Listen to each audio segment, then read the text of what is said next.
తిరిగి BCN news కి స్వాగతం. రాష్ట్రం అంతా అభివృద్ధి చెందాలని ఆంధ్రప్రదేశ్ రాష్ట్ర శాసనసభ అంచనాల కమిటీ చైర్మన్ వేగుళ్ల జోగేశ్వరరావు వెల్లడించారు. విశాఖ కలెక్టర్ కార్యాలయ సమావేశ మందిరంలో గతంలో కలిసి ఉన్న జిల్లా, ప్రస్తుత జిల్లా అధికారులతో ఆర్థిక సంవత్సరాలకు సంబంధించి అంచనాలకు కమిటీ సమీక్షించింది. ఈ సందర్భంగా ఎమ్మెల్సీ వరదు కళ్యాణి మాట్లాడుతూ బాలిక వసతి గృహాలు ఎన్ని ఉన్నాయని అడగగా జిల్లాలో ఉన్న వసతి గృహాల గురించి కలెక్టర్ తెలియజేశారు. కమిటీ చైర్మన్ వేగుళ్ల జోగేశ్వరరావు మాట్లాడుతూ కలెక్టర్ చేసిన సూచనలు ప్రభుత్వం దృష్టికి తీసుకువెడతామన్నారు. ఆంధ్రప్రదేశ్ రాష్ట్రం తరఫున ఎస్టిమేట్ కమిటీ శ్రీకాకుళం జిల్లాలో కలెక్టర్ ఆఫీస్లో రివ్యూ మీటింగ్ పెట్టడం జరిగింది. కలెక్టర్ గారి ఆధ్వర్యంలో అన్ని డిపార్ట్మెంట్స్ కూడా గౌరవ సభ్యులు శ్రీమతి కళ్యాణి గారు, శ్రీ రాజు గారు ఎమ్మెల్సీ గారు, మన పార్తీపురం శాసనసభ్యులు, పాలకొండ శాసనసభ్యులు శ్రీ జయకృష్ణ గారు, శ్రీకాకుళం శాసనసభ్యులు శ్రీ శంకర్రావు గారికి ఆధ్వర్యంలో అన్ని విషయాల మీద కూడా సమగ్రంగా చర్చించడం జరిగింది. మరి అందరు అధికారులు కూడా సభ్యుల అన్ని కేసుల మీద మొత్తం ఎజెండా మీద చక్కగా చర్చ జరిగింది. అన్నీ కూడా సమాధానం చెప్పడం జరిగింది. ముఖ్యంగా దీంట్లో కొన్ని సమస్యలు కూడా మా కమిటీ దృష్టికి తీసుకొచ్చారు. ఈ సోషల్ వెల్ఫేర్లో హాస్టల్ సిస్టమ్ కానీ, అలాగే ఎడ్యుకేషన్ సంబంధించిన కొన్ని సమస్యలని మా దృష్టికి తీసుకురావడం జరిగింది. అవన్నీ కూడా మరి మనం ప్రభుత్వానికి నివేదించి దానికి కూడా పరిష్కారం కోసం మా వంతు ప్రయత్నం చేస్తామని చెప్పి కూడా నేను తెలియజేస్తూ ఉన్నాను. మరి ముఖ్యంగా మరి మొన్నటి రోజు విశాఖపట్నం, నిన్న విజయనగరం, ఈరోజు శ్రీకాకుళం. మరి మన ఈ ఉత్తర ఆంధ్ర జిల్లాను చూస్తూ ఉంటే ఇంతకుముందు అయితే గోదావరి జిల్లాలు బాగా డెవలప్ అయ్యి ఉండేవి. కానీ ఇప్పుడు దానికన్నా మించి అన్ని రంగాల్లో కూడా వ్యవసాయం అవ్వచ్చు, ఇండస్ట్రీ కావచ్చు, అన్ని రకాలుగా కూడా ఉత్తరాంధ్ర జిల్లాలో కూడా మంచి మార్పు కనిపిస్తూ ఉంది.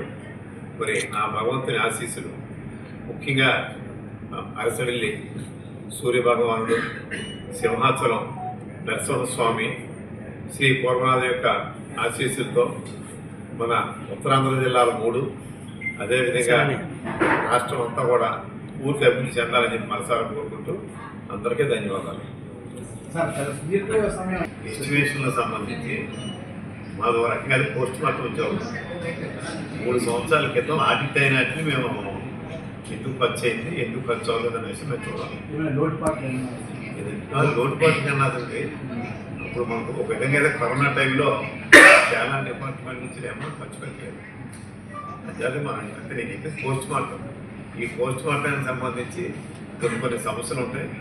ఏదైనా మొత్తం మీద మాత్రం ఇబ్బంది ఏమి లేదు, మొత్తం అంతా కూడా బాగానే జరిగింది. ముఖ్యంగా ఎన్ఆర్జీ సంబంధించి చూసుకుంటే విజయనగరం, శ్రీకాకుళం జిల్లాలో 300 కోట్లు ఇక్కడ మనకి మెటీరియల్ కాంపౌండ్ కింద వస్తుంది, సెంట్రల్ గవర్నమెంట్ స్కీమ్లో. అదే మా గోదావరి జిల్లా చూసుకుంటే మ్యాక్సిమం 100 కోట్లు కూడా రాదు అంటే ఒక్కో జిల్లాకి. ఇక్కడ మొత్తం అంతా కూడా 60% ఖర్చు పెట్టడం వల్ల రోడ్స్, డ్రైన్స్ చాలా డెవలప్ అవుతుంది. అది మాకు అక్కడ అవకాశం లేదు. అంటే ఎంత తప్పించి దీంట్లో మనకే జిల్లా మరి పాల్గొండ విశాఖ మాధవధార ఫారెస్ట్ కొండకు గుర్తు తెలియని కొందరు వ్యక్తులు నిప్పిపెట్టారు. దట్టమైన పొగతో పెద్ద ఎత్తున మంటలు రావడంతో అటుగా వెడుతున్న గోపాలపట్నం వీఆర్ఓ గమనించి అగ్నిమాపక సిబ్బందికి సమాచారం అందించారు. హుటాహుటిన వారు సంఘటన స్థలానికి చేరుకుని మంటలను అదుపులో తీసుకురావడంతో అంతా ఊపిరి పీల్చుకున్నారు.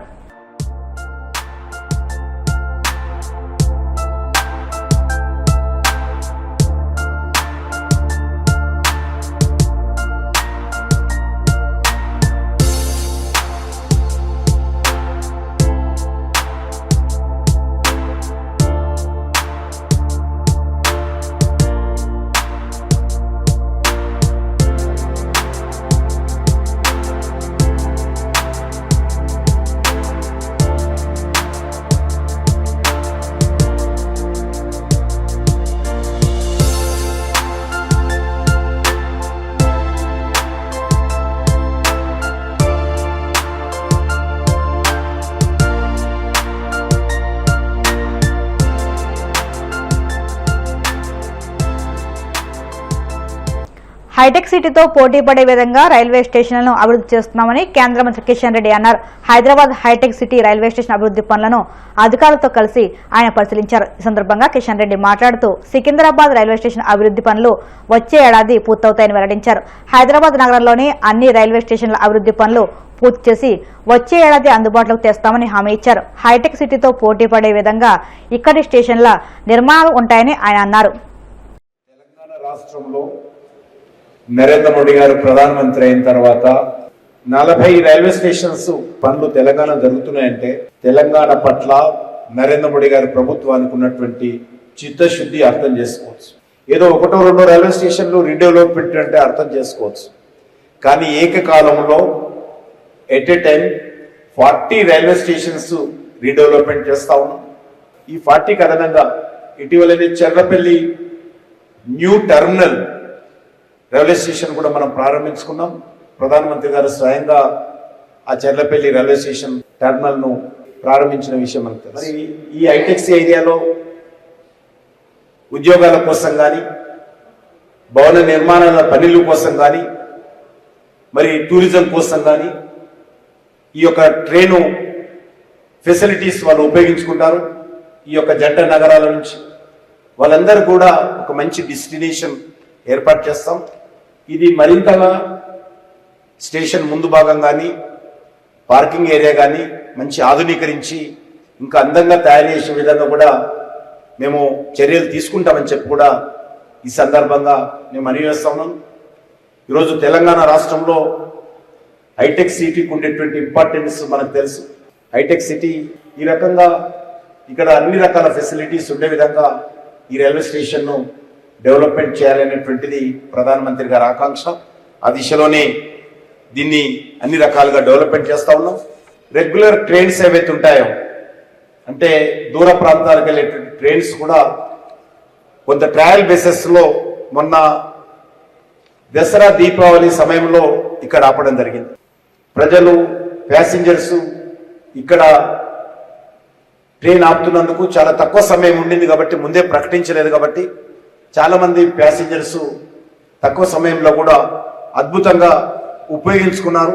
ఈ ట్రైన్లు అన్ని కూడా మొన్న దసరా దీపావళి టైంలో ఇక్కడ ఆపారు. పెద్ద ఎత్తున ప్రయాణికులు ఇక్కడ నుంచి ఎక్కడం కానీ ఇక్కడ నుంచి దిగడం కానీ చేశారు. పాజిటివ్గా తీసుకొని రానున్నటువంటి జనవరి నెలలో సంక్రాంతి సీజన్లో కూడా ఈ యొక్క రైల్వే స్టేషన్ పూర్తి కాకుండా ట్రైన్లు ఆపాలని చెప్పి రైల్వే మినిస్ట్రీ నిర్ణయం తీసుకున్నది. సుమారు 16 రైల్వే స్టేషన్ రైళ్లు స్పెషల్ ట్రైన్స్ 16 ఇక్కడ ఆగబోతా ఉన్నాయి సంక్రాంతి పండుగ సందర్భంగా అని చెప్పి మనవి చేస్తా ఉన్నాను. దాంట్లో బీదర్ కానీ విశాఖపట్నం కానీ మచిలీపట్నం కానీ కాకినాడ ముంబై షిర్డీ నర్సాపూర్ ఇలాంటి అన్ని ట్రైన్లు కూడా హైటెక్ సిటీ రైల్వే స్టేషన్లో సంక్రాంతికి సంబంధించి ఆపబోతా ఉన్నాం. ఇది రానున్న రోజుల్లో మరి ఏ రకంగా ఇక్కడ రైల్వే స్టేషన్ను డెవలప్మెంట్ చేయాలి, ఇక్కడ ఉండేటువంటి ప్రజలకు మరింత మెరుగైనటువంటి అవకాశాలు కల్పించాలనేటువంటి లక్ష్యంతో ట్రయల్ బేసిస్లో ఈ ట్రైన్లను కూడా ఆపుతా ఉన్నాం. ఇప్పుడే నోటిఫై చేస్తా ఉన్నారు. ఈ 16 ట్రైన్లు కూడా ఇక్కడ పరిసర ప్రాంతాల్లో హైటెక్ సిటీలో లింగంపల్లి ఏరియాలో కూకట్పల్లి ఏరియాలో ఉండేటువంటి ప్రజలందరూ కూడా దీన్ని సద్వినియోగం చేసుకోవాల్సిందిగా నేను ప్రజలకు విజ్ఞప్తి చేస్తా ఉన్నాను. హైదరాబాద్ కూకట్పల్లిలోని జేఎన్టీ యూనివర్సిటీ దగ్గర ఉద్రిక్తత నెలకొంది. యూనివర్సిటీ అడ్మినిస్ట్రేటివ్ బిల్డింగ్ దగ్గర విద్యార్థులు ధర్నాకు దిగారు. యూనివర్సిటీలో త్రిబుల్ ఈ చదువుతున్న దివ్య అనే విద్యార్థిని మృతి చెందడంతో నిరసనకు దిగారు. వనస్థలీపురంలో తన ఇంట్లో బీటెక్ విద్యార్థిని దివ్య ఉరివేసుకుని ఆత్మహత్య చేసుకుంది. దీంతో నవంబర్ 28న జేఎన్టీయూ వర్సిటీ వ్యాప్తంగా విద్యార్థి సంఘాలు బంద్ ప్రకటించాయి. ఈ క్రమంలో ఏబీవీపీ స్టూడెంట్ ప్రొటెక్షన్ ఫోరం ఆధ్వర్యంలో విద్యార్థులు నిరసన చేస్తున్నారు.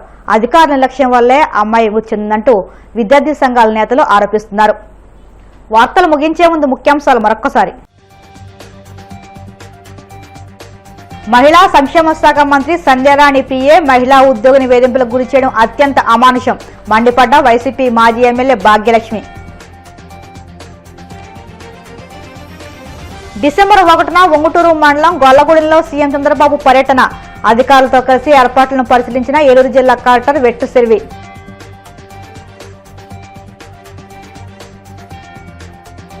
గోవింద నామస్మరణతో మారుమోగిన కోనసీమ తిరుమల, వాడపల్లి వెంకన్న దర్శనానికి పోటెత్తిన భక్తజనం.